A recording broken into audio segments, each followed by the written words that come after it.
डीजेची team आणि आर्यन तुम्हाला सगळ्यांना खरंच थँक्यू. कारण की MRDGची टीमला तुम्ही आज तुम्हाला सपोर्ट केला ते तुम्ही सिद्ध करून दाखवलं. आणि इथे कालाघोडाचा हा जो एवढा मोठा फेस्टिवल आहे, आर्ट फेस्टिवल, त्यामध्ये काहीतरी वेगळं करण्याची जी वृत्ती प्रत्येकाची असते आणि दाखवण्याची असते ते तुम्ही करून दाखवलं.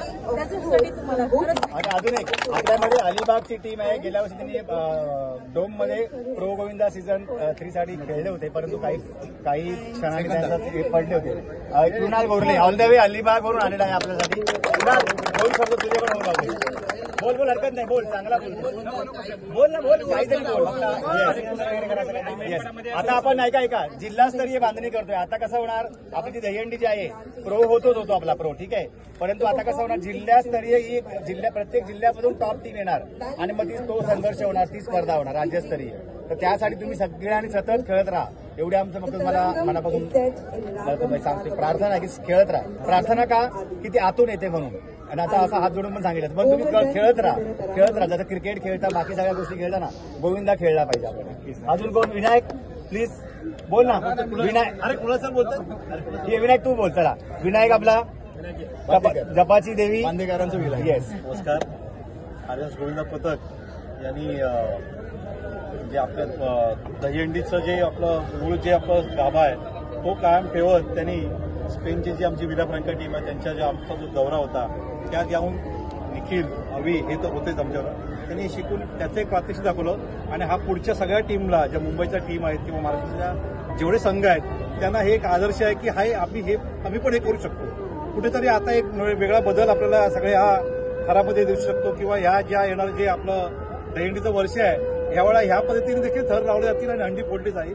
त्याबद्दल तुमच्या सर्वांची एकदा पुन्हा एकदा मनपूर्वक करतो आणि सगळ्यांना एकदा म्हणून 1 2 3 घेऊन. अजून एक आपल्या गिरगाव करून आपला एक मित्र आलेला आहे. गिरगाव खोताची वाडीचा प्लेअर आहे. तोही पूर्ण या MRDG किंवा दहीहंडी समन्वय समितीला फॉलो करत असतो. त्यालाही तुला काय वाटलं आज बघून इथे? खूप छान वाटलं. त्यांच्याशी बोल. आवर्जून मी बघायला आलो. ऍक्च्युली इव्हेंट होता आपला तेव्हा गोविंदाच्या दिवशी आपण बघू नाही शकत, भेटणं होत नाही.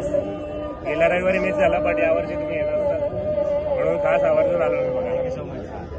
खूप छान झालं. गुड लक. थँक्यू. चला अविनाश तुला निखिल, चला पुन्हा एकदा सगळ्यांचे एक फोटो होऊन जाऊ दे. तसं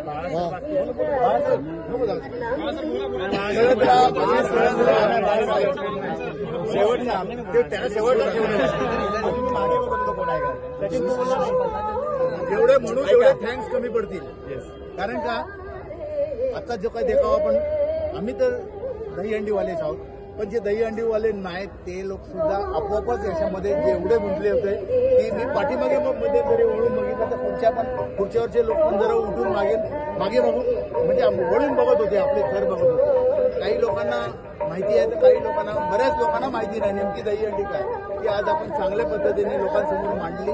खरं म्हणजे एक्क्यावरती एक्के चढणे आता सोपा वाटायला लागलाय, पण हे थरावरती जे पालीसारखे सरपटत जायचं आहे हे अजिबात सुटेल. माझ्या लक्षात येते ते थोडे बारकावे आहेत, हे पण थोड्याशा प्रॅक्टिसमधून ते पण सुटून जातील.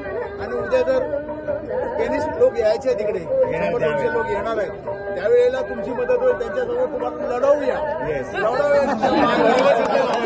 बरोबर. त्यावेळेला त्यांनाही वाटेल की चला आमच्या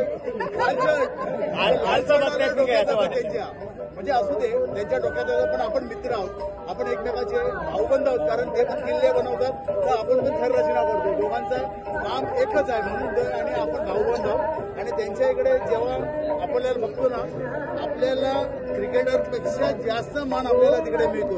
हे यांनी अनुभव घेतला असेल. कदाचित सचिनला जो काही मान मिळतो तो आपल्याकडे जास्त मिळतो, त्यांच्याकडे गेल्यानंतर आपल्याला समजेल.